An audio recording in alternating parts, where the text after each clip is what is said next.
Spectre Vision Radio.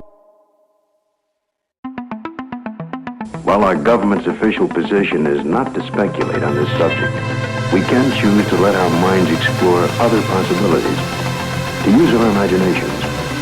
For if we consider that astroscientists agree on one point, that the possibility of life elsewhere is not only quite probable, some feel it is there without a doubt. Let us suppose then that these objects are real space vehicles, extraterrestrial in origin, and not an illusion of the mind.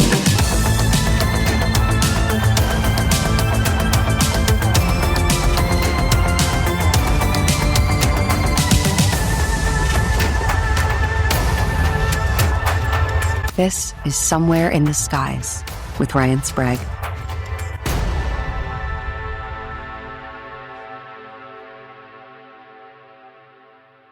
Chris, welcome for the very first time to Somewhere in the Skies. I appreciate it, man. Thanks for having me on. I appreciate it.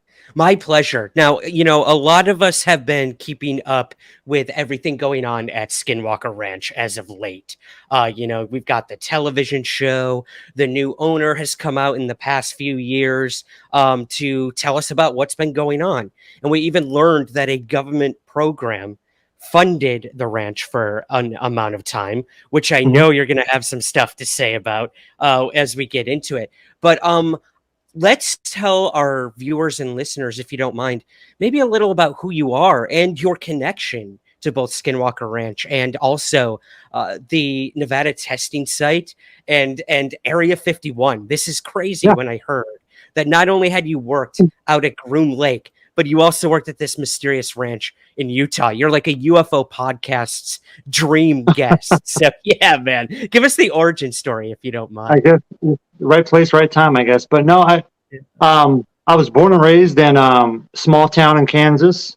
And basically when I got out of high school in 97, I joined the United States Air Force to be a security forces police officer. And that led me down to being stationed at Nellis Air Force Base in Las Vegas in 1998 as a main-based police officer there. And I worked there from 1998 to 2006 active duty. And during that time, I was also a cadre instructor for GCTS Ground Combat Training Squadron up in Creech Air Force Base, Nevada. And then in 2006 to 2009, I went to the IMA Reserves for the Air Force. And then in 2006 is when I actually got hired with Department of Energy for the Nevada test site. And that kind of led me on the path. My reputation in the Air Force, it's, Nellis Air Force Base is a very unique base because obviously Nevada's got a lot of black world projects and stuff going on. So if you're working security or law enforcement out there, you kind of fall in line. There's other options. You can work Metro Las Vegas or Northtown PD, or there's tons of different jobs, but I went down the DOE site because I had a lot of friends there, and that's who kind of got you in the doors. You kind of get vouched in, like a friend's like, hey, you should apply, and then so I started working there at the Nevada test site for several years. And then my wife, who I met in the Air Force, she was also a police officer at Nellis, and she got orders to Malmstrom Air Force Base. And so this is back in 2009, late 2009. So we go to Malmstrom Air Force Base because she's from Montana originally, so we thought this was a good move. And then we get to Malmstrom Air Force Base, and I don't know if you've ever been out there in Great Falls, Montana, but it's almost as flat as Kansas. Yeah, but pretty bad. Still some good folks out there, and we enjoyed our time out there. But she got pregnant with our first son, and the Air Force was kind of downsizing at that time. So they gave her the option to get out, and she was like, hey, I don't want to be a military mom, always deployed and never see my kid. And I'm like, hey, I get that, because as a cop in the Air Force, you're gone all the time. So I'm like, well, that means I better roll the dice back to Vegas because that's where all my connections are at. I had a job lined up with the Federal for the Federal Marshal Service in Montana, but this is in 2009, 2010. There was a federal hiring freeze. So then I started making phone calls back to Las Vegas. And the first person I called was my old Air Force supervisor. And I said, do you have any leads? Naturally, I was trying to go back to the Nevada test site. And he was like, well, no, everything's on a hiring freeze. But he said, you might want to call this other guy who was another ex-Air Force supervisor who worked for CSC, which had the contract for Air 51. So I call him up, and as I'm driving to Vegas, I get hired pretty much en route to Las Vegas with CSC for part-time work until a full-time job opened up, because I still had an active Q clearance. So that was a big positive. So when I got to Las Vegas, I ended up making some more phone calls, and then I reached another old Air Force buddy of mine who had this gig in Utah, or for BAASS. And I applied, and I got the job, did the interview, and I was working both places at the same time. I was working for 51 part-time, and then full-time for BAASS. I needed a full-time job because I had a kid on the way. So that's kind of a long roundabout way. And then a full-time gig opened with CSC for the Janet detail, and I worked that for a while, and I actually quit BAASS. I quit BAASS, went to CSC full-time to work the Janet detail, and then some pay issues came up, and I was forced to kind of go back to my previous job at BAASS, at Bigelow Aerospace, and that's where I ended up, and I stayed there until I left in 2018. And then I came here to Kansas, and I'm still currently a federal police officer out here. So that's kind of long, drawn-out question, but that's my career in a nutshell. It shows a dedication to something you're clearly very good at, to be hired by places like this. Two questions to kind of piggyback off of that, if you don't mind. Yeah. Now, for any of our listeners, myself included, who aren't familiar with what a Q clearance is, now we know there are different levels of classification. What exactly is a Q clearance, or what can you tell us, I guess, of what a Q clearance is? And what was like a day-to-day working security out at Area 51 with Janet and everything? Well, your first question, the Q clearance is kind of like just a DOE's version of a top secret clearance. It's got a little more weight to a normal TS clearance, I guess, because you go through a very, very extensive background check, and you go through a very extensive academy to be a police officer out there, security police officer out there. So the washout rate's pretty high. So when you get a Q, it's like a golden ticket. You can pretty much go anywhere. And a lot of people, once they get their Q, they go right to the Pentagon. It's a pretty easy transition, because it's like $20,000 to get a Q clearance. So if you have one, it's beneficial to hire people who already have a clearance or can get one. So Q is just a version of the DOE's top secret, basically. Gotcha. The Janet detail was basically, you report down to the McCarran Airport, and you work the site there with some other guys, and do it normally what you do at a security airport like TSA, and that's kind of all I can really say about that. But gotcha. Yeah, so the Nevada test site is a sister site to 51. They're right next to each other. They're like right next to each other. So 51's in a very strategic location, because you have Nevada test site, and then you have Creech Air Force Base, Totem Paw Test Range, Nellis Air Force Base, the natural surrounding mountains. It's a perfect location to have a facility like that, and it's all overlapping layers of security for basically one site. And the Nevada test site itself is the size of Rhode Island. That's how much area of responsibility you have out there. It's huge. A lot of stuff out there. So with the Nevada test site, you sign lots of NDAs going in and leaving that job. So there's not much really I can say about working for the Department of Energy and working out there at the NTS. But I really enjoyed my time out there.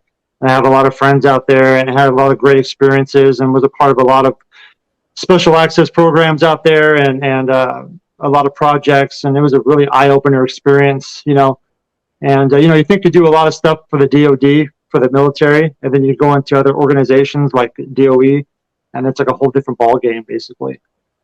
Right. Yeah. And I mean, the DOE is kind of that that carrot that's always dangling in front of the UFO people, because we're like, they're the only ones that don't answer, for like what they're doing, and it's understandable to an extent. We understand, but because I think please. Oh, I think and I get a little flack for this, but this is the reality of the situation here. It's like, we want disclosure, and I'm for disclosure as well, but when you have a certain faction of people asking, like, for the government to release all the data, or maybe expose technology that we have, and maybe it is alien, I don't know, I can't confirm that. But what you're really doing is you're jeopardizing national security to a point, because the overall objective for the United States Air Force and for the military-industrial complex is air power global dominance. That's the overall objective. And that's how the United States keeps control and keeps ahead of our enemies, because it boils down to war. This stuff boils down to war. And with that, loss of lives and everything else that comes with war, all the ugly stuff. So the United States wants to be on the top edge of the war fighting platform, basically. And so some of these locations like 51 or test site, obviously this new technology is tested there so we can keep that edge. So I'm all about having disclosure, but also I think it's funny that people are still waiting for the government to give disclosure when it's the government that's been hiding disclosure for the last 70 years. So who do we trust here? This hand or this hand?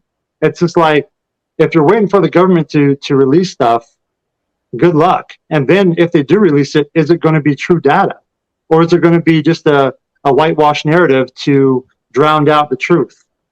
So if you're like, somewhere in the skies, the name, if you want to look for truth, just go outside and observe the skies yourself and collect your own data. Collect your own data, and then don't wait for the government to tell you something. I mean, I get to a point where people are like, I pay taxpayer money and I want to learn about this, and I totally understand that. But there's a different game being played here that people don't really fully understand. You need to take a step back and be like, okay, who are the people that are talking most about UAPs being threats and stuff? Have any of them served? Have any of them hold a top secret clearance or work for a 3-letter agency? I don't really see many of them that do. So it's kind of like, at the end of the day, where do you want to get your information from? Mm-hmm. It's better to go online and start making connections like with people like you and other investigators and putting the pieces together, independently, versus waiting for the government to hand out a silver platter. I'm not holding my breath. I really am not. So, and I'm kind of jaded a little bit because of where I used to work at. So when it comes to the whole UAP topic, I'm a little bit jaded, and it's just how it is. I can't control what's up in the skies as an investigator, but I can control what's on the feet, on the ground, and that's what I focused on at Skinwalker Ranch when I got out there, was to focus on what do I have direct access and control of. I can't control what's in the skies. I can observe it, but do I really know what's out there? Do I have the proper equipment or backing or experts around to say yes or no? It's just, you have to really control what you can get your hands on. Yeah, right. And you're definitely transitioning into what I think the bulk of this conversation is going to be, and that is Skinwalker Ranch. I know a lot of our viewers and listeners are really excited to hear you talk about your experiences there, which we'll get to. We'll get there, guys. But before we move on from that, Chris, I love, with that, I guess, non-transparency or classification and national security that comes with things like Nevada testing site and Area 51. When there's no transparency, that's when people start making things up. That's when people start creating rumors, and a mythology is born out of these places that you've worked at. So, I mean, what did you know about Area 51 when you finally made it over there? Did you know about all the stuff Bob Lazar was talking about and the UFOs? No, what can you tell us? That is hilarious that you bring that up, because I was going through my stuff today. I'm trying to set my office up here in my new office where I can display my photography. And I was going through some old books, and I actually found this book that I bought back in '97, which was the Area 51 book. This is before I even joined the Air Force. I read this book, and I was like, wow, that's pretty cool. And then I joined the Air Force, and then I ended up working at these locations, and I was like, wow. Talk about like projecting, your future. It was very strange. Now I'm honestly curious. I love the UFO stuff, and I like the paranormal research. I like all that stuff. I've always been into it. So this is something I never shared before.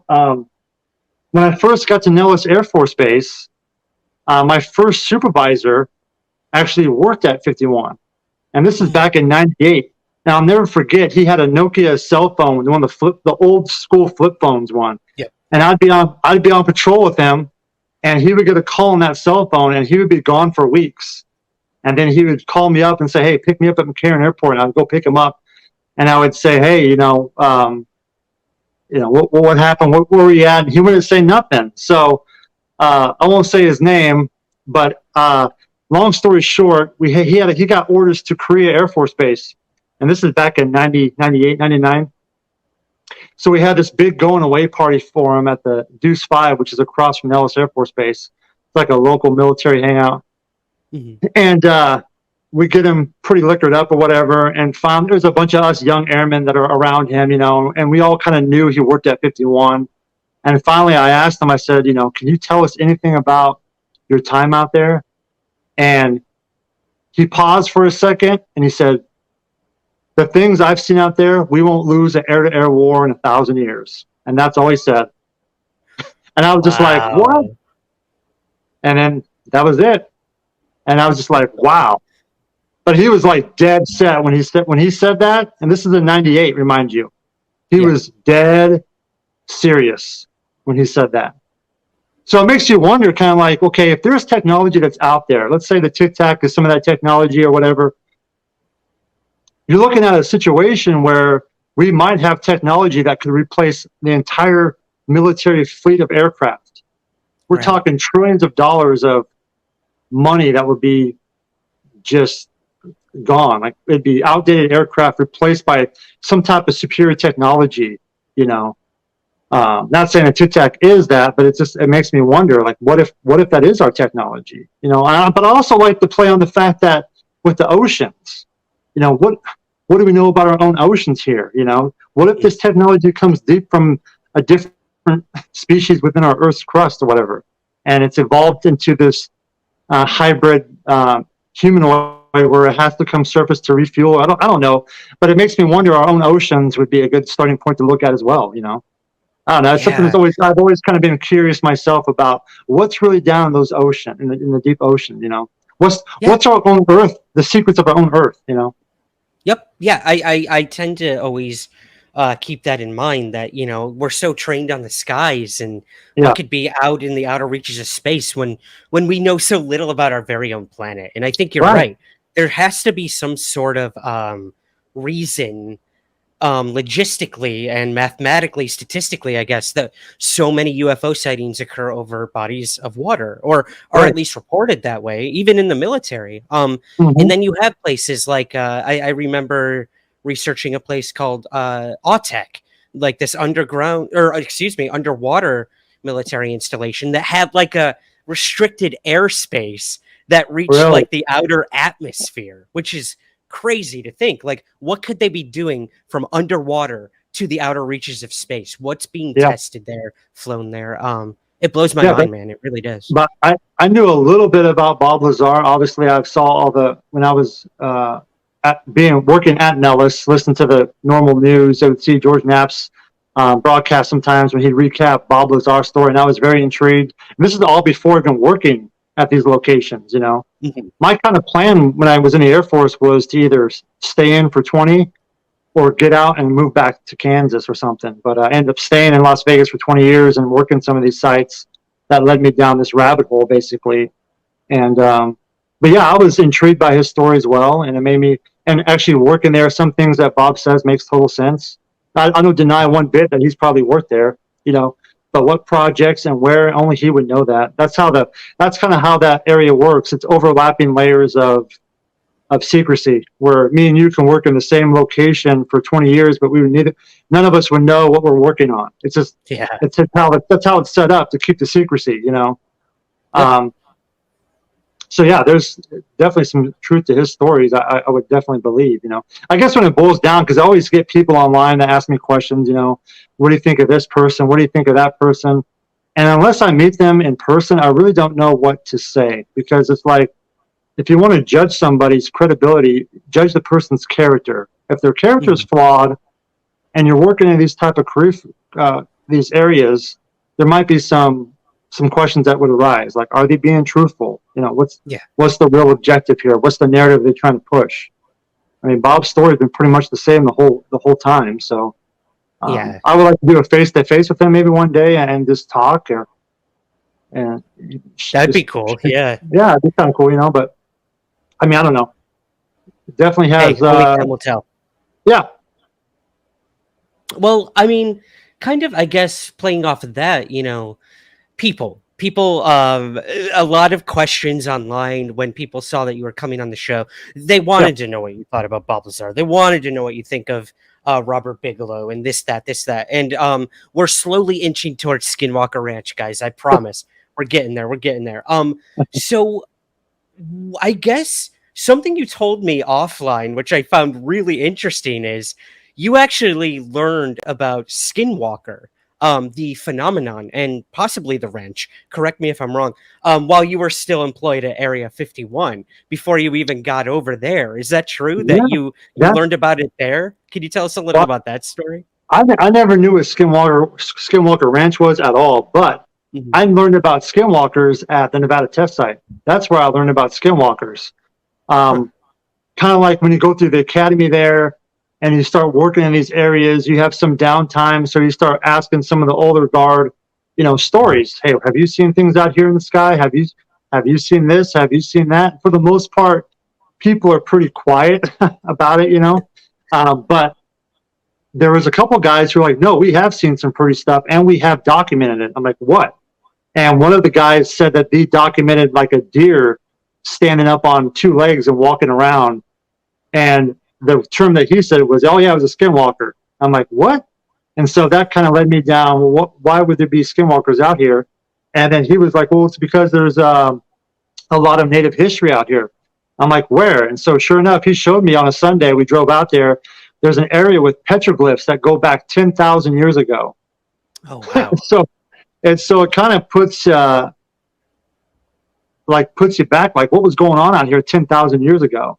I know in the 1800s, the Paiute and the Western Shoshone were documented in the Nevada test site before it was taken over, but 10,000-year-old petroglyphs out there. So it makes you wonder, what was going on out there. So obviously something, because they had some weird things happening. So I find it interesting that a lot of these places like Skinwalker test site, a lot of other places have a lot of Native American history aligned with it. Mm-hmm.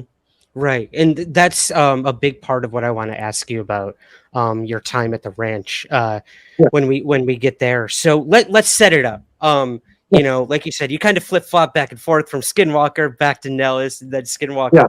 Yeah. How did you find out about the job with Bigelow? Did he reach out to you? Did you reach out to him? How did that all go down? And what did you think when you first learned about what you'd be doing there? Well, it was I just called an old buddy of mine who I knew in the Air Force, and I said, hey, I heard you got some project going on for an aerospace company. And he said, well, yeah, kind of. And then we started talking, and then we met face to face. We met face to face actually where they broke ground at the new VA medical center in Las Vegas. We met in an old parking lot out there and on the dirt. It was like out of a movie or whatever, and we're talking about this, and he kind of gave me the skinny of what the job entailed, but he didn't go too much in depth because I still had to do an interview with Colum and other people. And so I applied, and he kind of vouched for me, and then I had a meeting with Colum, and Colum asked me, typical security questions, and then he asked me if I was open to the paranormal. And at first I was like, what do I say? Because I want to answer truthfully because I'm into the paranormal. Right. And I think he asked me, have I had any experiences? And I said, yeah, actually I've had. And coming from the Nevada test site, we have a Q clearance. You don't talk about seeing UFOs or ghosts or anything like that because they can pull your clearance. Because you're dealing with nuclear security, so they take that very seriously. You have to walk a line there. I can't even explain it to you, but it's very stressful. Mm-hmm. But so I said, I'm going to ask honestly. And I said, yeah, I'm very open to that. And I shared with him some of my experiences in Kansas and even a couple of my experiences at Nellis Air Force Base. There's a hangar called 858 Propulsion Building, and it had some ghost paranormal stuff happening there. And sure enough, we went there with some other airmen. This is back in 2004 or 5 maybe. Mm-hmm. Anyways, and we had an experience there, and it was like 10 witnesses that all saw it. It was crazy. But so I was very open to the interview, and I told him, yeah, I'm open. And he kind of just nodded his head, and I left. And then my buddy came out and says, hey, you got the job. And I'm like, okay, cool. When do I start? And that was it. So I started at first, in Vegas, and then back at the ranch, it was 2 people out there at the time. So you'd have 2 officers out there. So one guy would drive up to relieve the other guy, and the other guy would go back. So every week there was somebody different, basically. Okay. So in October of 2010 was when I first drove up there from Vegas to the ranch and was boots on the ground. And the buddy who hired me was kind of the guy who kind of trained me up a little bit. And we didn't really have an SOP or standard operating procedure of what to do. It was kind of like, okay, our job is to protect the property. I get that. Secure the site. I get it. I've also collect data, report anything unusual. I'm like, okay, what do you mean unusual? You know, and this is back in 2010. I didn't read the Hunt for the Skinwalker book until a couple months after I've been working there, because I didn't want to have any pre-notion in my mind of something that I could possibly experience. Smart, yeah. So I remember when I applied for the job and I found out that I was going to this ranch in Utah, I tried to look online for something. I couldn't find anything really about Skinwalker Ranch, because back in 2010, there was like one website and like 1 or 2 maybe YouTube videos. That was it. Yeah. And so I'm like, well, what the hell? And I'll never forget this. My dad, who's he followed my whole career in the Air Force and the test site and then 51 and then, you know, finally at Skinwalker, I sent him a copy of the Hunt for the Skinwalker book. And I remember him calling me up one day and he goes, and this is the only time I hear concern in his voice. He goes, son, what the hell did you get yourself into? And I was like, well, Dad, I don't know. I just want to go down the rabbit hole and see how far it goes down. And he was like, just be careful. And I just remember the sound in his voice, he seemed like he was nervous. And I'm like, I've deployed overseas, you know, and this is the time he sounds nervous, you know? Right. For everything you've gone through, and then that's when he's nervous. Yeah. Yeah. So then that's kind of what started my time at Skinwalker was in October of 2010. And that's where it all started. Okay. So, well, let's talk about that time at the ranch then. What were some of the most compelling things you came across there? Obviously, people want to hear the stories of what occurs on this ranch. What is someone like you who spent weeks on end there? I'm sure there's days where absolutely nothing happens. You're bored out of your mind doing your rounds and everything. But I know you've had some pretty crazy stuff happen there too. So anything you want to share with us, Chris? Sure. You know, I've been kind of hesitant about some of my experiences because I don't like to say things unless I can back them up with either a second witness or photographic evidence or some type of physical evidence. So I would say personally the experience that stands out the most is the large wolf or canine experience I had in October. It was actually my second week in October out there on the property when myself and another officer, we had this routine down where one guy would go out for a morning run around the property and kind of get an eyes on of the environment, kind of get a judge of how the day is going to go, where we're going to go check out. And the other guy would do the report from the night before and get that sent up. And then, you know, around 11 noon, we'd pack up our gear and hike out and go explore and look for stuff and do EVP sessions at some of the homesteads and take pictures. And that's what kind of got my photography going. Was at the time there was some questionable pictures being taken at Homestead 2 that for me was it's called backscatter, which is flash photography in a dusty environment. And I was like, that's not orbs, those are dust particles. And I kind of debunked it with my own camera, because at the time I had a more high def camera. And then I kind of carried my camera, my own personal camera, as a secondary ways to document the phenomena as best I could. And anyways, so back to the wolf story. On this particular day, the other officer came back from the run, and he was like, hey, I found some weird prints, some large canine prints on top of the mesa. And I'm like, okay, let's go check it out. And I'm from Kansas and grew up on a farm where we had horses and all kinds of animals you can think of. We lived out in the middle of nowhere.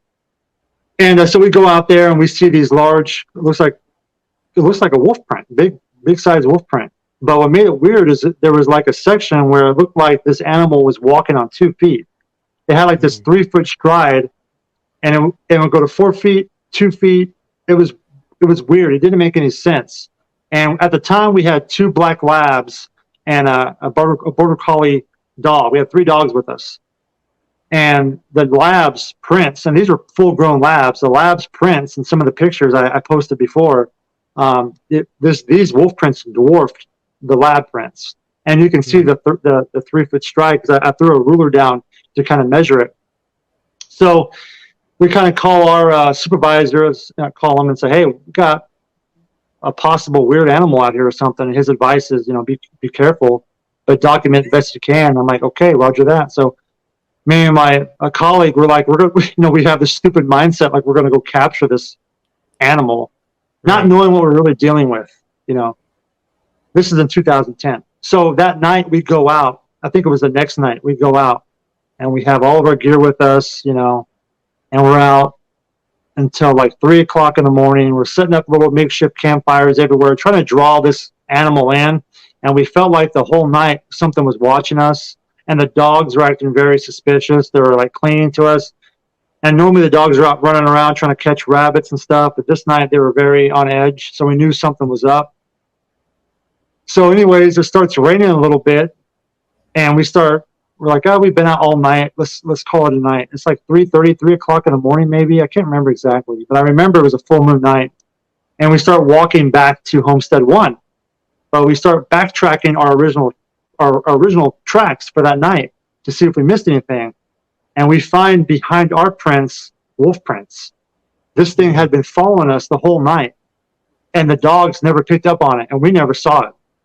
So it was just far enough away to keep a visual on us, but not close enough for us to see it. So now we're like, holy shit, we need to get back to the homestead, because this thing's tracking us now. So we're walking on the main dirt road that you see on the TV show, and we're going around the curve. Actually, this all happened at the triangle area. So we're going around the triangle area of the ranch, and I'm about 50, 60 feet ahead of my partner. And I'll never forget this because this replays in my brain every single night. The moon is full and there's clouds, and my partner says, "Stop, I hear something." And his back is facing the ditch there, and I'm ahead of him. And I turn around to say, "What?" And as I'm turning around, it feels like time is compressing, like everything slows down. And the clouds go over the moon, and everything got really dark. And I felt like the whole frequency and vibration of the environment just dropped, like you're walking in water. Mm-hmm. And out of the ditch, we both hear this guttural growl come out of the ditch, and something large, is like the size of a donkey or a deer, black wolf, jumps out, lands on the dirt road, takes off west. The dogs go after the animal. We go after the dogs because we're worried about the dogs fighting this big animal, and we're right behind the animal, and it's like we blink and it's gone, and like disappeared in the darkness. And we're like, what the hell was that? And the dogs stopped dead in the tracks and looked at us like, what the hell was that? And so we took some pictures, and then we got the hell out of there and got back to Homestead 1 and did a report. And I think in the initial report, I didn't even see the animal because I was so freaked out about losing my clearance, my Q clearance, that in the initial report, I said I didn't see it because I had planned to go back to the Nevada test site eventually, just because all my friends were there and it paid better and there was better benefits and stuff. But I was like, I'm not going to put this on the report because my brain could not process what I had just experienced.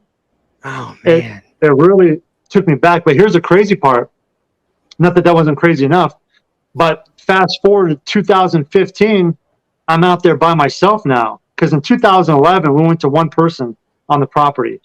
Can you imagine securing a ranch? And at the time, we had almost 1,000 acres.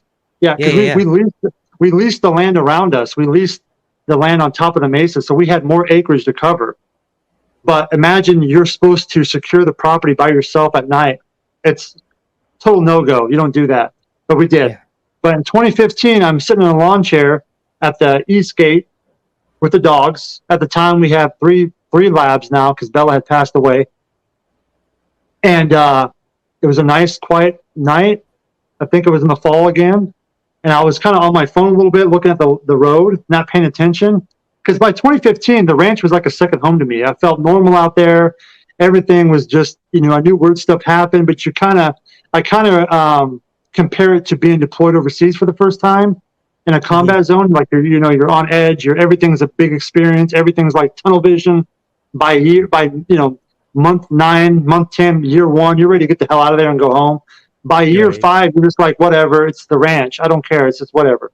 So you're kind of getting numb to the environment, and sometimes that's good. Sometimes that's bad. You get kind of complacent, which is not good. But also I feel like your vibration kind of tunes in with the environment, if that makes sense.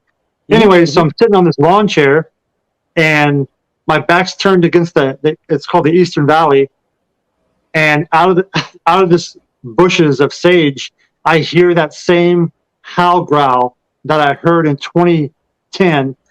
2010. I come off the chair, gun out, spinning, because I thought this thing was going to attack, and I can see the shrubs move and the dogs go after it and almost come right back, like confused.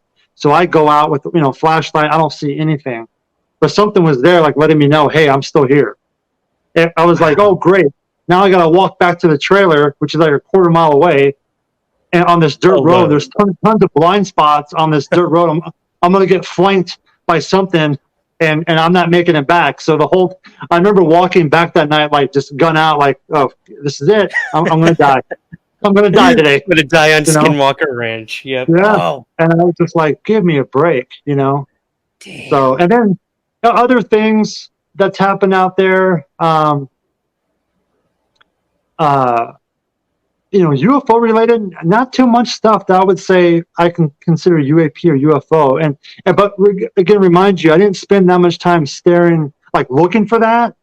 I focus more on the ground because I treat the ranch like a giant crime scene. I wanted to collect real hard data evidence that I can link with the phenomena maybe. But anyway, I had a spot out there on the ranch I called Meditation Rock, and I would go out there with the dogs at night sometimes, especially the last couple of years I lived out there. I would go out on the rock and sleep on the rocks at night with the dogs and watch the stars, because I really felt like the more time I physically invested in the property, the more things would open up. I feel that is key to understanding the ranch. You have to really put your sweat equity and get your boots dirty, and you have to really invest your energy into that environment to understand that property. And when you do that, I think things open up. At least it did for me. And I would go out in this rock and watch the stars, and with the dogs. It was a great time because, looking back now, there's TV shows, documentaries, everything's Skinwalkers. It's on Netflix now. Back then, the ranch was, in my brain, was never going to be a mainstream topic. It was just a place that I worked at, like another site that I secured before, the DOE and the test site, and my time at another job assignment. But it was a place I actually fell in love with. I love being out there. I hated being away from my family, but I really enjoyed my time out there, and I made my time useful. So I would do my photography to help pass the time and explore and look for things. And I kind of felt pretty connected to the place. That's great, man. And I love this idea of, investing in the environment, and the environment will invest into you. Like, it is such a give and take. And a big part of your time there was documenting certain things, a lot of the Native American history, which gets overlooked a lot when it comes to Skinwalker Ranch. Let's be honest. It's kind of based around this Native American curse or folklore of the area. And that's all we really hear about it. And then we now move on to the UFO aspect, or the portals and the wolves and this and that, which is, like, of course, amazing and literally phenomenal. We don't know what it is, but there's this whole other aspect to all of this that gets overlooked. And I think people like you, like James Keenan, like Carl as well, Carl Vibe, you guys are documenting very important things that are getting overlooked by the mainstream when it comes to all this. So I'd love to ask you, what did someone like Bigelow think about your kind of approach to the ranch? I mean, he's hiring people there to investigate and try to figure out what's going on with all the paranormal stuff. But then you've got this ancient history there as well. Did that ever come into it when you were hired or with Colm? And what did they think of your whole approach to investigating the ranch? Hello, this is Ryan Sprague, the host of Somewhere in the Skies. If you're enjoying our podcast, our live streams, and our videos, and you'd like to support the show, there are several ways to help while unlocking exclusive perks. Join our Patreon community for early access to episodes, priority guest questions, exclusive articles, bonus content, and access to a growing community of fellow UFO enthusiasts. You can also subscribe to Somewhere in the Skies Premium on Apple Podcasts for ad-free listening, early access, and exclusive premium content. If you're watching on YouTube, consider becoming a channel member to unlock bonus content, members-only posts, badges, and so much more. No matter how you choose to support Somewhere in the Skies, your contribution directly helps fund our research, our production, travel, interviews, and the continued growth of everything we do here. So, to learn more, check the links in the show notes or the video description. And real talk here, guys, thank you for listening and supporting us for almost 10 years. And thank you for supporting independent content. And I hope you'll continue to join me somewhere in the skies. It's kind of interesting because there was a serious lack of communication during my time out there on the property. So I'm not sure what Bigelow really thought. I know that I know one of the reasons why I quit the first time was because I was documenting Native American artifacts around the whole entire property, and it was being overlooked. And I actually received an email from somebody, it wasn't Colin, but it was somebody underneath him, who said, "Stop reporting artifacts, it's not important." And I was like, it's 100% important because it's history. And for the first time ever, it's physical evidence. And through this evidence, we can find what was going on. Because in all Native American, not all, but in the majority of the tribes, especially in Utah, talk about the Star people and their culture. So we're not going to explore this aspect of what tribes are out here. It wasn't just the Utes. It goes back to the Fremont and then even beyond that. Because let me show you how important this is. In one area, like on the TV show, the finale, where it shows the pillars and the pentagram that they captured in the last episode.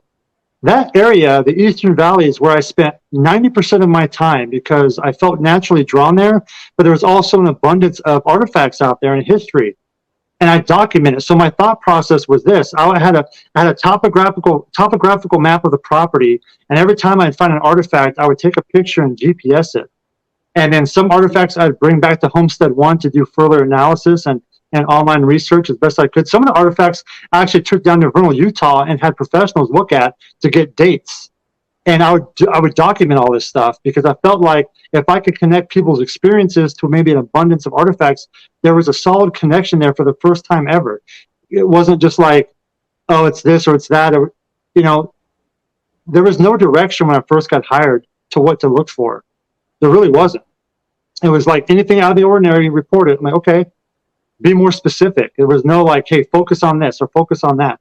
So when I got told to stop reporting it, I was like, what's the deal here? So that kind of upset me a lot because I invested so much of my time doing that, and I thought that was extremely important. And I still do to this day. So much so that I've gone back to the basin on my own and documented other locations around the entire basin that have the same type of connective phenomena, which is, reporting skinwalkers and UFOs, but there's also a Native American base there, But in the area in the Eastern Valley, the artifacts are this important. In one location, I found artifacts that go back 1,500 years ago, the archaic period. In the same location, I found paleo artifacts that go back 10,000 years ago. So you have overlapping layers of history in one location. What was going on out there during that time, much like the Nevada test site where they saw skinwalkers, and there's petroglyphs that go back 10,000 years ago. And Skinwalker Ranch, same thing. McConkey Ranch, same thing. Blind Frog Ranch has stuff out there. McKee Springs, 9 Mile Canyon, and it's undeniable. You cannot ignore that anymore. there's history there, and it's worth exploring. And I'm not the only guy doing it. There's been people before me who've brought up the same type of stuff that I'm talking about now. I just so happen to photograph and document it. And, you know, I've linked up with James Keenan and Carl Vibe, and they've helped me as well. You know, James Keenan's got an insane amount of knowledge about this stuff, especially about petroglyphs. And Carl's got a great eye, and he's also very into it. He's very knowledgeable about this stuff. So, you know, linking up with the right guys, you know, the term iron sharpens iron. You want to surround yourself with some of the best guys. I'm surrounded with some of the best guys, I believe, that are not just looking for a payout, they're looking for truth. And that's important when it comes down to it, because I think there's something worth exploring more. And that's what I'm continuing to do on my own, is that. But yeah, I know Colin was more open to it. I think we had a conversation where he was like, just keep doing it, but don't do it on the daily journal. So that's when I took it upon myself to keep my own personal journal and documenting everything myself. And that's what I did for 5, 6, the whole time I was out there. I have my own personal journal of documentation of stuff, or not just artifacts, but also areas of interest that are highly important into understanding what's going on out there. And when, like, the whole UAP stuff that's out now, it seems like that's such a mainstream topic. It almost seems like that's the new narrative now that has to be crammed down everybody's throat, is everything's UAP. Everything's UAP, UFO. UFOs are threats. UAPs are threats.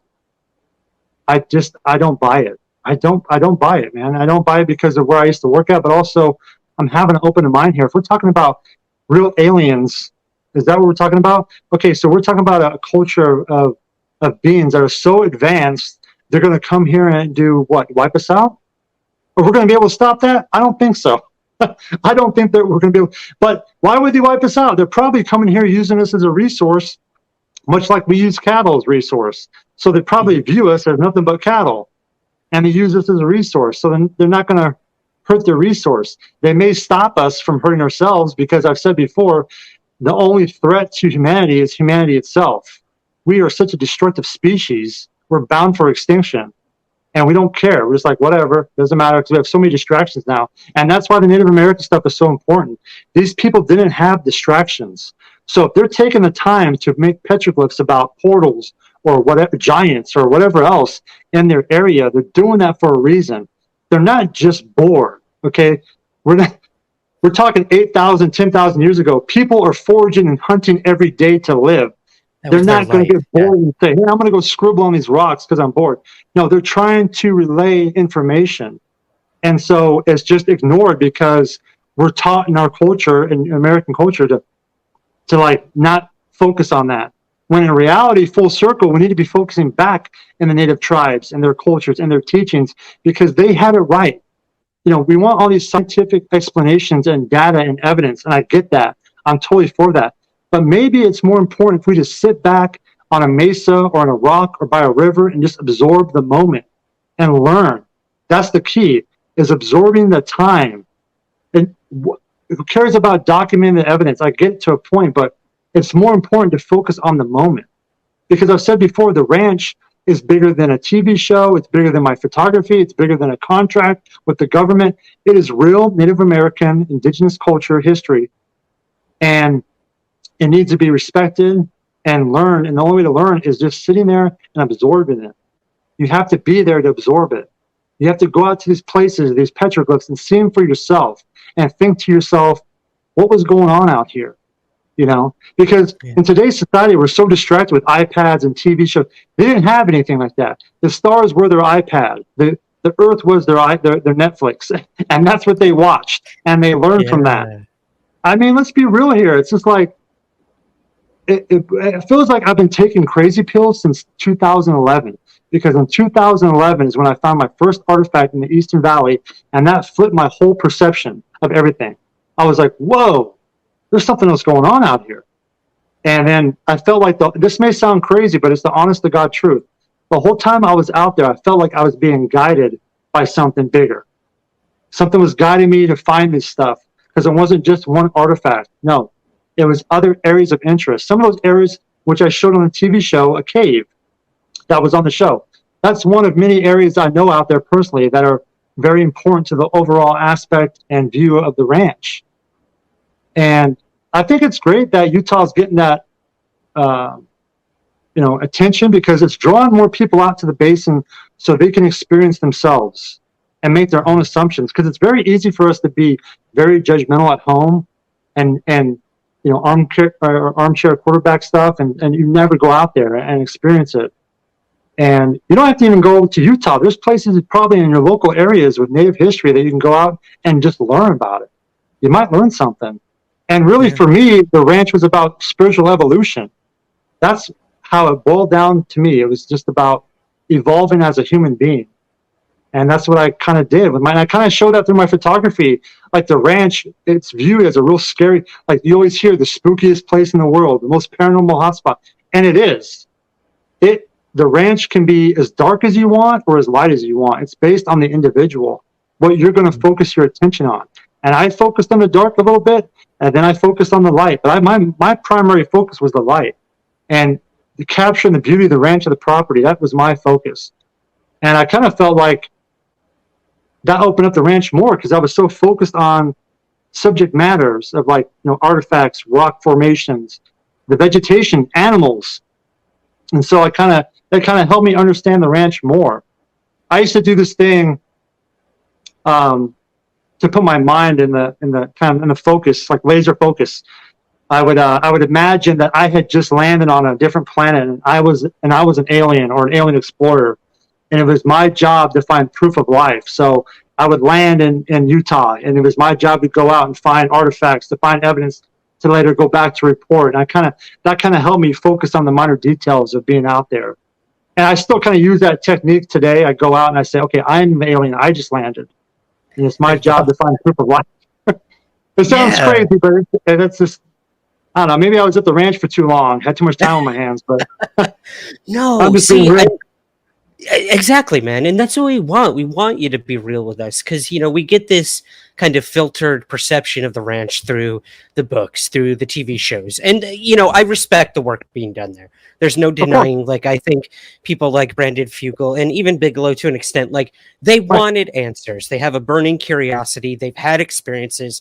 They want to know, and they have the resources to do that. That's amazing. Absolutely. But the people that are asking, yeah, please. The people that are asking those questions, like Bigelow, Fugel, not so much. Fugel goes out there, but people that ask those questions, they need to go physically to those locations and put that time in. Right. They can't just do a third party and expect to get the truth.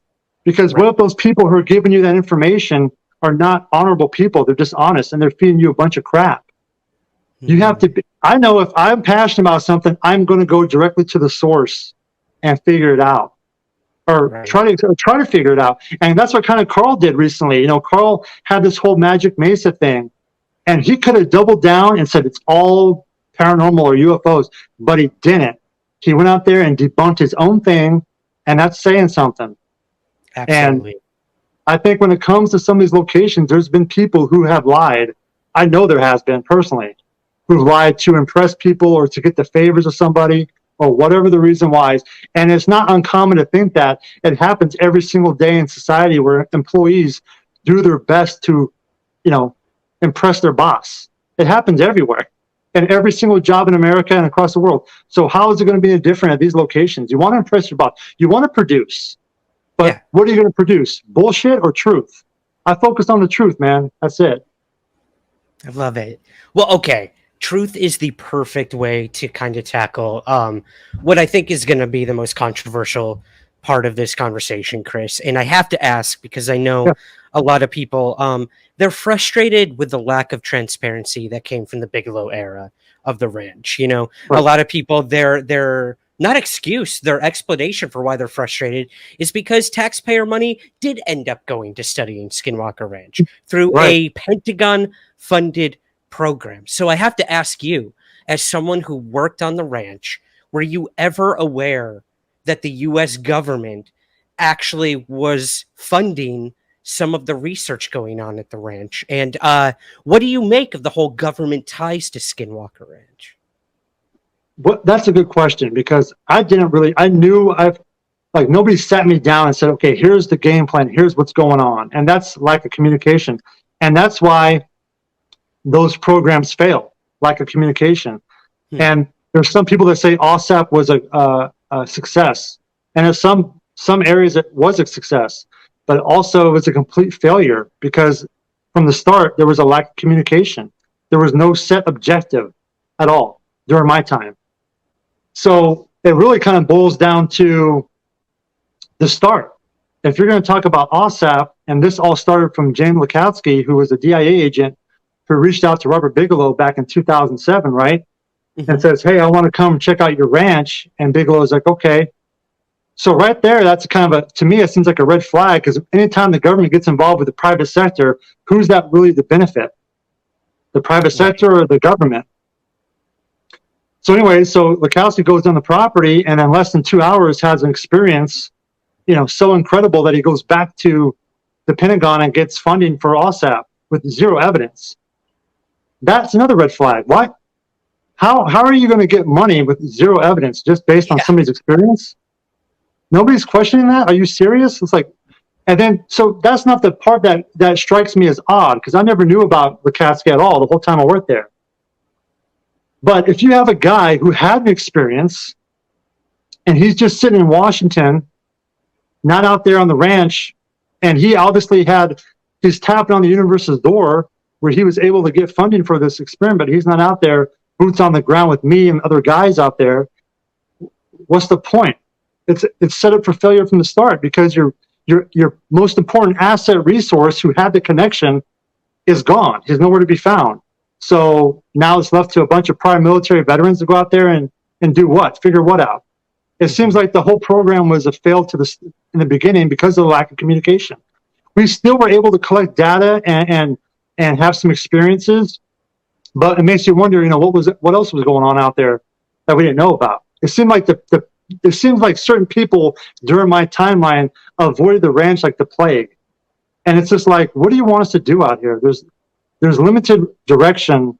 So that's like the military mindset is like work more with less. And so that's what we do. You work more with less. You still have a job to do.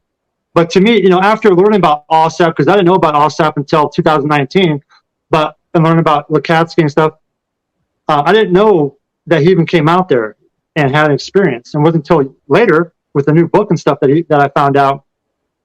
But I thought to myself, what a wasted opportunity, because it would have been great for him to come out there, because he has a connection out there, and that's how the ranch works. I feel if the ranch has a connectiveness to people or whatever. So why wouldn't you want to come back out? It doesn't make any sense to me, It feels like a missed opportunity, And I don't know. If the reason why he didn't come out was because he had a bad experience, and I guess according to the book, there was 5 other guys who came out there, and they all had horrible experiences, and their families were affected. So if that new book that came out was created to set the record straight, and everything in that book is factual or real, and you're saying that these people had all these horrible experiences, why the hell are we out there on the ranch by ourselves indefinitely running and gunning? That's okay? That's not okay. You can't put people out there and not tell them what's going on. I mean, am I wrong here? It seems like, imagine putting yourself in my situation. Right. Put yourself in my situation for a second. And your job is to secure the property, collect data, and you're doing it as best as you can. And you do it for years and years and years. And then to come to find out there was another program going on, OSAP, and there was people that had horrible experiences that affected their families. And I had things happen to my family, horrible things, that directly from the ranch. And I knew other colleagues of mine had bad things. So my family's expendable. My health's expendable. It's unacceptable. And it's a point that everybody just kind of glazes over. And it's a point that needs to be, at some point, there needs to be some accountability, or at least somebody needs to call me up and have a conversation, because that's the right thing to do. Because I feel like we were just abandoned out there with no real direction. I'm so happy you brought this up, because one of the most, I would say, touchy subjects when it comes to all of this is this idea. I'm just going to come out and say it. Some people think that people like you, or even the current people on the ranch, are being, I hate using this word, but we're being used as like guinea pigs is the term people have said. You have people like Travis Taylor who got radiation poisoning. You had members of during your time, other people who had ailments or brought home these hitchhiker effects, as they've sort of coined it. But that's the paranormal side. Then we have the actual clinical, physiological ailments that have occurred on this ranch. So I guess I'll just flat out ask you, what are your opinions on those who do claim that you guys were being used as some sort of experiment? Yeah, man, I'll tell you, it puts me in a dark place. It really does, because I don't want to think that, but it's hard not to think that when you look back at the timeline and there was lack of communication. Like I said, lack of equipment, that's no problem. That's just how it was. Not having one working camera out there, that's suspect. Your job for security, you're supposed to have some type of thing, but there's all these questions. Me and my guys who worked out there, we all kind of joked around about that. Oh, we're just lab rats out here. We joked around about that, but we never thought it was real. But I will say in 2019, I met a scientist in the Uinta Basin, and the first 3 things he said to me, and this is in early 2019, he said to me, we had a private conversation. Actually, it wasn't private. There was other witnesses there. But the first thing he said to me was, did I know about radiation out here on the property in Utah, in the basin? And I'm like, what? No. And then he said, did you know about $22 million? And I was like, no. And then the last thing he said to me, and when he said this, my heart sunk into my stomach. He said, how does it feel to know you're possibly a guinea pig in all this? And I remember saying, if that's true, I don't feel very good about it. And then at that time, my whole mind flipped upside down. I'm like, what the?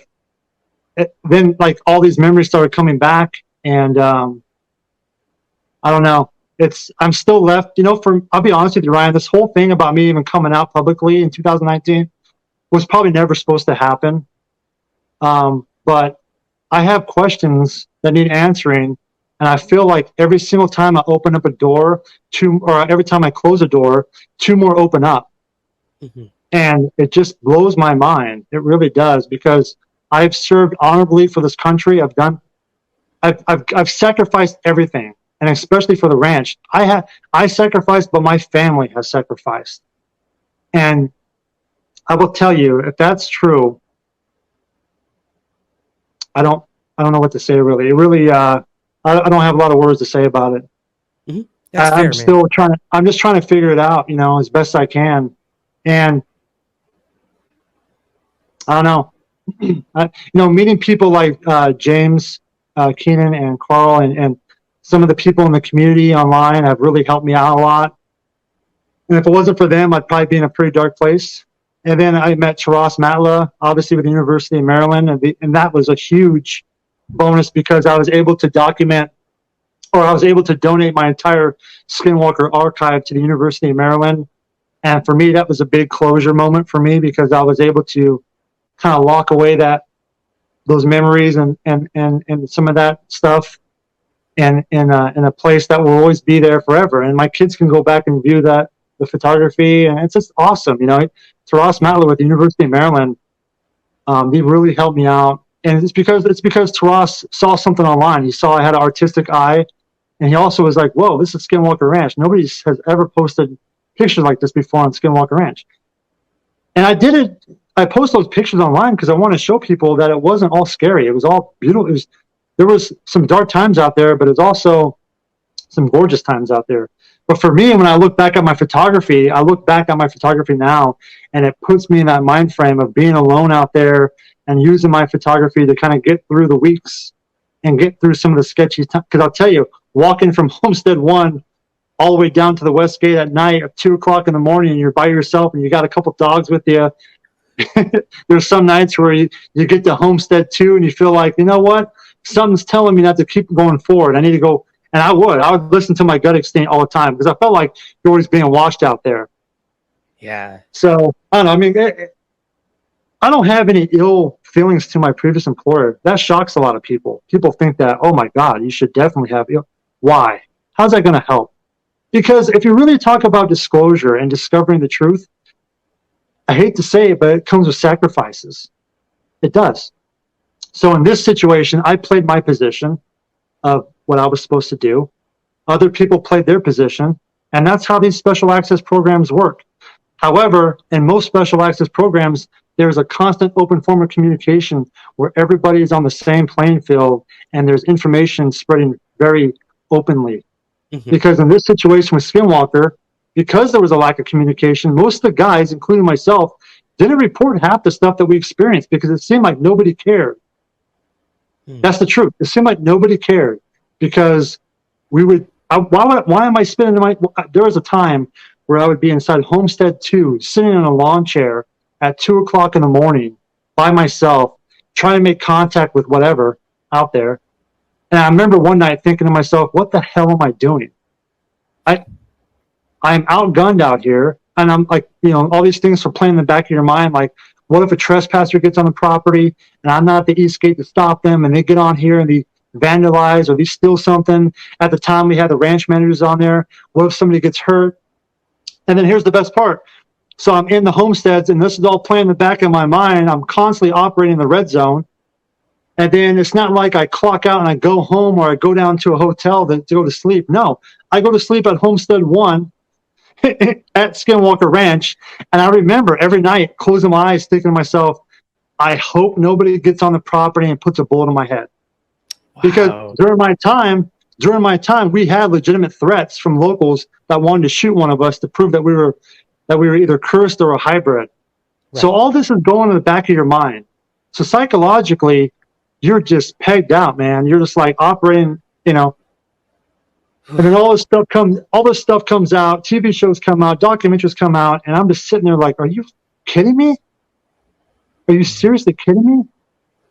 And I'll tell you what, man, there's been about 15 times where I've just almost just packed everything up, deleted all my accounts, and just let the narrative play out and say, I guess it'll be like another MK Ultra deal. Like when I'm 70 years old, I'll find out what was going on at Skinwalker Ranch. Right. I don't know. I have a lot of unanswered questions, and my patience is gone now. It really is, and I'm just trying to close the door for my kids. That's it. I have 3 young men I'm trying to raise, and to know that my time on Skinwalker Ranch may have affected my health negative, where time is now taken away from me because of my long-term exposure out there, I will tell you that does not sit very well with me. I don't think it would for any father. No, absolutely, man. Everything you have said, I'm sure is resonating with a hell of a lot of, first of all, veterans out there, and second of all, just human beings. What you've done in sacrifice for your country, for the scientific community. Supposedly that's what they wanted, were scientific answers and beyond. So before I move on here, thank you for your service. Thank you for what you did on the ranch. Thank you for opening yourself up to that and making those sacrifices, because I think we are getting closer to answers. And I'm happy you didn't pack up and just leave, because I do honestly feel that your contribution to this Skinwalker mystery is essential, showing the light. I think, again, all we get is the spooky shit and the really sensational stuff. And then you have, like you said, with the photo exhibition at the university, that shows how unbelievably beautiful this ranch and this basin and this state are. So first of all, thank you for all of that. I appreciate that. I run out of do. And I'm not saying that my layer of Skinwalker Ranch is the right answer with the Native American stuff. I'm just saying, to me personally, it's probably the most important layer, because I feel like it's overlooked. But all the stuff that the new team's doing with all the scientific stuff that they've collected, it's unbelievable. I mean, I've been back on Skinwalker Ranch now several times, with or without the film crew. I've gone out there on my own and met with the team and helped them with other investigations, and they've shown me data, and it blows me away, the stuff they've collected. You know, you got Eric Bard out there with Brandon Fugel's team.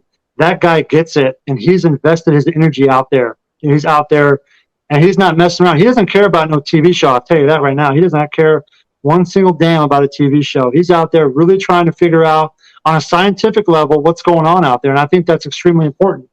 And then you have Thomas Winterton and Caleb Bench out there that are locals, and they're out there all the time too. Those guys, they truly get it, you know, and they put in that equity to understand. And they, you know, there's so many overlapping layers with Skinwalker Ranch. Mm-hmm. It's just, if there's magnetic anomalies around there, and maybe that's what drew the natives out there to begin with, was those anomalies, you know. Right. Maybe that's what drew them out there to begin with. And there's all kinds of stuff. I mean, I'm just one piece of the puzzle. I'm not saying I'm the Skinwalker expert by any means, but I just feel like I have some very important data, and I appreciate your time for me to allow me to share some of that data with other people that might have these questions as well. Well, Chris, I've got some listener questions for you, man. If you're willing to stick around, some people really wanted to ask you some burning questions here. Is that cool? Absolutely. Awesome. I'm going to start with Melanie. Melanie is one of our Patreon subscribers, and our patron members actually get priority to ask our guests questions. So she's got a really good one here. She says, the burning question for me is, what does Chris think is really happening at the ranch? Current research being done seems to lean towards portals. What does he think about that? Yeah, this whole portal aspect. You know, not only are we hearing that, like, maybe this is where the UAP are coming in and out of, but also that the tribes have used these portals as well. They're part of the petroglyphs. So what do you make of that whole aspect of this, the portals? Right. I think that the portals is a good possibility, because not only did the current team out there now has documented some pretty weird anomalies in the skies and stuff, but also NIDS said they saw portal stuff activity out there as well. And being out there myself, I never saw anything like that. But going back to some of my old pictures, you know, I've got like 3,000 images of the ranch during that time. I've tried to kind of go back and see if I missed something. That was one of the reasons why I donated those pictures of the archive to the University of Maryland, so more eyes can see those pictures. But I think everything is Native American based, in my personal opinion. The evidence is, you know, follow the data. Well, the data is all around the whole Uinta Basin. It's not just Skinwalker Ranch; it's the whole Uinta Basin. And there's petroglyphs in McKee Springs that show portal activity, or portals, and things coming out of portals. So when you see that, you wonder, you know, what the hell is going on? Skinwalker Ranch, it might be another location where people were drawn to see these things or have experiences. You know, the Fremont Indians that were there, they were there for 1,000 years and like fell off the map. But locals say that the Fremonts almost appeared out of nowhere. So, and also giants. There's talk about giants coming through portals and stuff. And that's more James Keenan's expertise. I would highly recommend you have him on the show. He knows a lot more about that stuff. My primary focus is obviously the Native American artifacts and the history and the photography and that type of stuff. What were some of those artifacts that you came across? Would you mind sharing maybe a couple of those with us? I found the first artifact that I found was in the Eastern Valley. It was actually a knife blade, and how I found it was bizarre. I had this routine that I would go with the dogs, and we'd walk around the whole entire property, and we'd end up and have lunch in the Eastern Valley on this rock table out there. And I would feed the dogs food and water, and I would kind of sit there and just absorb the area. And I laid my backpack down, and I went to pick up my backpack, and I must have missed it, but laying next to my backpack was a silver granite arrowhead. I'm like, what the hell? And I picked it up, and I'm like, whoa. And my whole mind kind of shifted. And then I kind of do a grid pattern around the property, and I'd find, you know, axe heads, grindstones. Agate is very important to the locals that were out there and the indigenous tribes before that, because agate is what was used to make tools and weapons and stuff like that. So when you find agate deposits, you're going to find flaking and stuff like that. And Bottle Hollow has a lot of agate around it as well. And so I found another area. There's actually a hollowed rock. And I found a bunch of sweatstones around this rock. So that area was used for ceremonial purposes. And that's pretty significant because the area kind of showed signs of maybe 1 or 2 people living there, like it was nomadic. So maybe a skinwalker, I don't know. And then I found stuff in Blind Frog Ranch. I found stuff pretty much anywhere in the Uinta Basin. If I trek out, my eyes are always on the ground looking, because my grandfather back here in Kansas, when I was a young kid, he would take me out to these local fields and rivers and streams, and he would get permission from all the landowners because he used to work for the rock quarry. So he knew all the local farmers. And so he would get permission to go look for rocks on their property. And I would go out with him every Sunday, and he would show me what to look for and the do's and don'ts. You know, if there's a burial site, you don't mess with it. And other things, what to look for, areas of interest. And my grandfather really is the one who trained me to look for that stuff. I didn't really put it together until I got to the ranch. And I found all kinds of stuff. It all happened for a reason. I love that.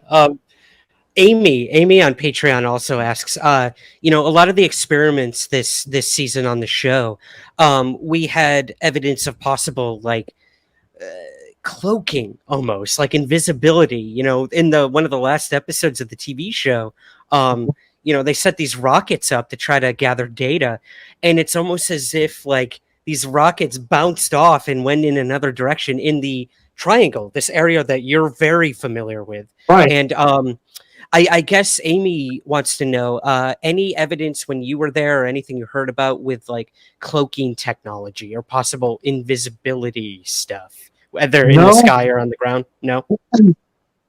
No, but I mean, you always get that sensation like you're being watched, you know? Right. It always felt like you're being watched. And sometimes it wasn't just while you're out walking around. There was a lot of times I'd be at home, or I'd be at Homestead 1 Skyping with my wife, and I would feel like somebody was watching me inside the homestead. And it used to freak me out, but then after a while you get kind of used to it. There was one time, I'll never forget this, and I've never mentioned this before, but there was one time it was in the daytime, and I was walking from Homestead 2 down to Homestead 3, and right in between there, I felt like something was in the southern tree line, like staring at me, stalking at me, to the point where I actually turned around and faced it and was like, something's in that tree line. And I sat there for like 5-10 minutes with like this having like this, maybe it was my imagination or something, I don't know, but it was weird. But I felt like something was always there. I know some of my previous colleagues who worked there, none of them ever reported that stuff either. So, but then again, we didn't have cameras and stuff out there. It was just us. So it's hard to document stuff. That baffles my mind, man. That, oh God, don't get me started. And the fact that like you had a better camera personally, then we won't go there. That's another conversation. Moving back to I guess Area 51 for a moment. I don't ideology on Twitter asks, Chris, did you ever come into contact with or become aware of anything that is definitely man-made but would be perceived by general populace as extraterrestrial? Anything you could share, I understand if not, but yeah, anything like that, man, where it's like, dude, definitely ours, but because we always hear that idea of like anything going on out there with black projects is like 40, we hear about it, the public hears about it, it's 30-40 years later. I mean, look at the F-117 project. You know, the F-117 project was years later than the public knew about it. So it makes you wonder, you know, what do we have in our inventory? You know, can I confirm or deny? Okay. I mean, honestly, I don't know. I don't know. Okay. I've seen some pretty interesting stuff, and I guess I can just leave it at that. I'm just glad we live in the United States and we have technology that will keep us safe, hopefully. So that's about all I can say. Hey, that gives me a little comfort knowing that. EMP Wrecker on Twitter asks, was there ever any experiment that went wrong at Skinwalker Ranch where, like, you know, it was like, okay, we gotta not mess with this, or like abort mission on this? Anything like that? Besides myself being the experiment, kidding, joking. No, semi-joking. Yeah, right. No, we did a remote viewing experiment once, and I knew it kind of got some negative feedback from another officer. I never knew the end result from that experiment. I wish I did.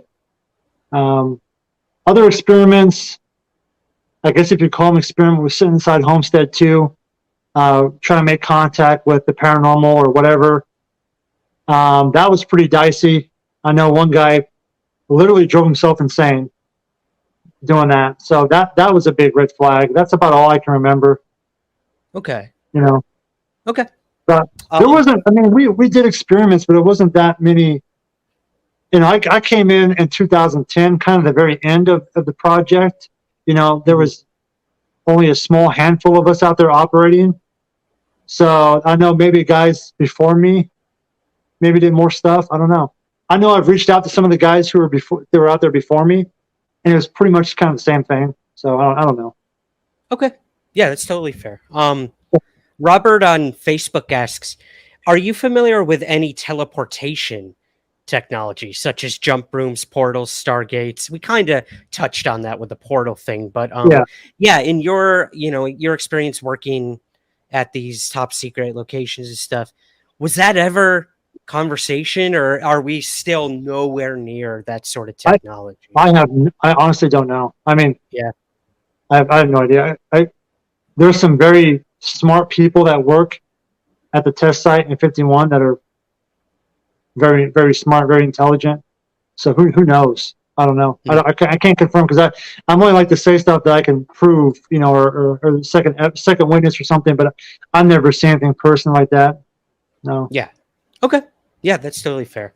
The One Revolution on Twitter asks, does S4 exist? This supposed location in a hangar out there at Groom Lake that Bob Lazar has talked about. And I guess to kind of play off of that, this whole idea of, you know, Area 51 in general, it's such a part of mythology now. You can go to the gates, get a selfie. You had this Storm Area 51 thing. So it to me, that just screams anything really sensitive that was going on there was probably moved somewhere else. I could be completely off on that, but yeah, what do you make of the claims of this S4 location?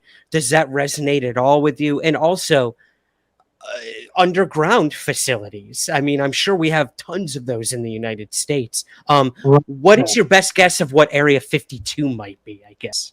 So yeah, two-pronged question there, I guess. Yeah, I've never seen personally S4. It wouldn't surprise me if it exists. It would not surprise me one bit because the site is so big. There's so much areas to cover. And there's some areas, believe it or not, we're not even allowed to access, even if you work security and police out there. There's some areas that are so secret that you can't even go on yourself with a Q clearance. Wow. So yeah, I mean, there's so much stuff online you can look at for the Nevada test site. There's the UNA hangar that's, you know, not 1,000 feet underground, laboratory. There's all kinds of stuff. You know, I have a whole bunch of working there. I took a bunch of their free pamphlets about the history of the Nevada test site. Really cool stuff. I mean, I think you can go online and find a lot of stuff, and it probably surprised a lot of people. Some of the stuff that's available online about Nevada test site and Area 51 too. But it probably does exist, S4. I'm assuming it probably does. There's a lot of weird stuff out there, so who knows? But I've never personally been there myself. But the next Area 52, Wyoming. I'll say Wyoming. Yeah. Okay. Just leave it at that, or okay. Yep. There you go, guys. Everyone start going to Wyoming and start from there. That's just my guess. I mean, there's other places too. I mean, I don't know. I mean, yeah, of course. Who knows? That's totally fair. Awesome, man. Well, hey, I want to give you these final moments here to one of the best quotes that I pulled from something you said on the Skinwalker Ranch television show, and Brandon Fugel even tweeted this out, a quote from you, because it encompasses everything. And you mentioned it earlier in this conversation of this is bigger than a scientific experiment, bigger than a government contract. It's bigger than all of us. So I'd love to know, what does that truly mean to you? And what are some of the final words you want to leave our audience with all of this? Whether it's the UFO topic, Skinwalker Ranch, what do you want to leave people with before we wrap things up here? Yeah, yeah, I do believe the ranch, the whole Uinta Basin, is bigger than what people realize. You know, there's real history out there. You know, we call it the paranormal, the phenomenon, when in reality it's considered culture in indigenous tribes. It's part of the culture. Like I said, we're behind the curve here of understanding all that stuff. So I really believe the Native American history is the most important aspect, in my opinion. And that's just because how much I've invested looking for that type of stuff. And I think that's what I mean when I say it's bigger than all of us, because there is stuff that's out there that's just really blows your mind. Like, what is going on? What happened out here? There's so many overlapping layers of not just the Native American aspect, but there's like the meteorite strikes, the Gilsonite, the magnetic anomalies. It seems like that whole section in Utah is just like a paranormal hotspot of all kinds of stuff. But a lot of it all relates back to Native American. And there's been people who said, well, how come other Indian reservations aren't haunted or report this stuff? And the truth is they do. Yeah. There's several reservations that report this stuff. I mean, my mom was born and raised my mom was actually born in Roswell Air Force Base. My grandfather was working at Roswell Air Force Base back in the day. But my mom actually grew up. Easter egg there. Yeah, I was thinking about that today. My grandfather worked at Roswell. He was in the Air Force, and my mom was born on Roswell Air Force Base. But my mom was also raised around a lot of reservations, because my great grandfather used to be the subcontractor for building schools and churches and stuff. So she was raised in the Four Corners, and all those tribes talk about UFOs, star people, skinwalkers, werewolves, whatever you want to call it. And I don't know why that's just ignored. You know, it seems like, I don't know, it's not, it's just the more pieces to the puzzle, I guess, you know. But for me, that's what I think is the most important, you know. Yeah. One of the most important aspects. I hope people take more time into like really diving back into those cultures and understanding the people who were here before us, you know, and I think that's important. Absolutely. I love that. And you've highlighted that so well with the photography project that you did. So in the final moments here, Chris, can you tell us where we can find your portfolio of all the incredible photos you have? Because I'm going to share some of those in the post edit here with the audience, if that's okay with you. And tell us a little about, I know you have a film project that might be coming up. If there's anything you can share, I'd love to give you that opportunity. Let us know where we can find all your work, if you don't mind. Yeah, Taras Matlow, you know, he's the director for the University of Maryland. You know, he reached out to me a couple years ago, and so we started a conversation, and he had at first he asked, you know, to buy some prints, and I said no, I'll just donate all of them to the university, because I wanted to get more eyes on to the situation, you know, with my photography. But that archive is online at Skinwalker Ranch portfolio.org is where you can find that. And there's going to be a mini documentary attached to that, a short one. And it's going to have my own story in it, basically, and highlighting some of my most favorite pictures in it, and some of the flip photography that I do as well, where I take images and I flip them and create like UFOs out of mesa rocks and stuff like that. And so, yeah, and I have a website too, chrisbartel.com. I don't update as much as I used to, but I probably should do a new rehaul and put some more pictures on there and stuff. But you can find some of my other projects I've worked on and some of my old Las Vegas portfolio, because I have a huge Las Vegas portfolio of like 20,000 images. I mean, I have 20 plus years in Las Vegas. I kind of treated like Ansel Adams is one of my favorite photographers. So I wanted to create this approach to Las Vegas. Like, if Ansel Adams came to Las Vegas, how would he photograph Las Vegas? So a lot of my Las Vegas pictures are in black and white, which are kind of cool, or have that, you know, feel to them.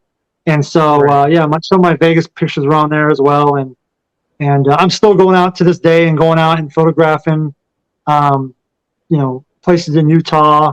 I'm going back to Las Vegas here pretty soon. So I can't, it's been a couple of years since I've been out there. So Las Vegas is one of those unique cities that every week the whole landscape changes. So, the downtown, the canvas is always changing. So I'm always going down there, finding new things to photograph and stuff. And I have a whole graffiti art gallery of Las Vegas spanning 15, 20 years.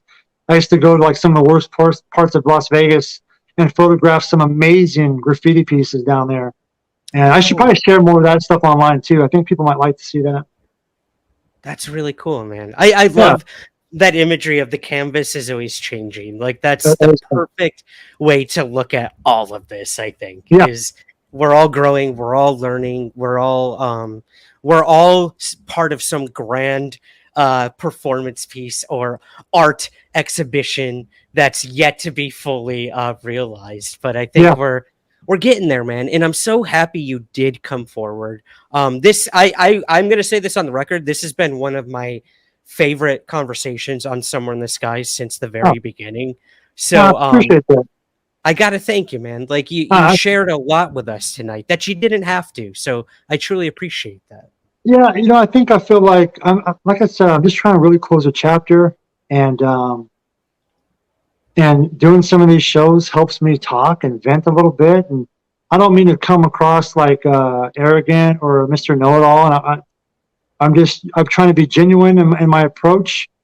And that's kind of really it for me. At some point I want to just kind of close this chapter all together and focus on my new stuff that I got going on. Like I'm still going out to the basin and I'm still continuing my own data research on my own with other guys too, and we're finding some really cool stuff, and I'm still going back to Skinwalker Ranch occasionally and showing them stuff, and they're showing me stuff, and so it's been a real pleasure being able to share time with you, and I really enjoy my time here. So thank you for giving me the platform and opportunity to talk a little bit about my past and what I've done. My absolute pleasure, and thank you for your service, Chris.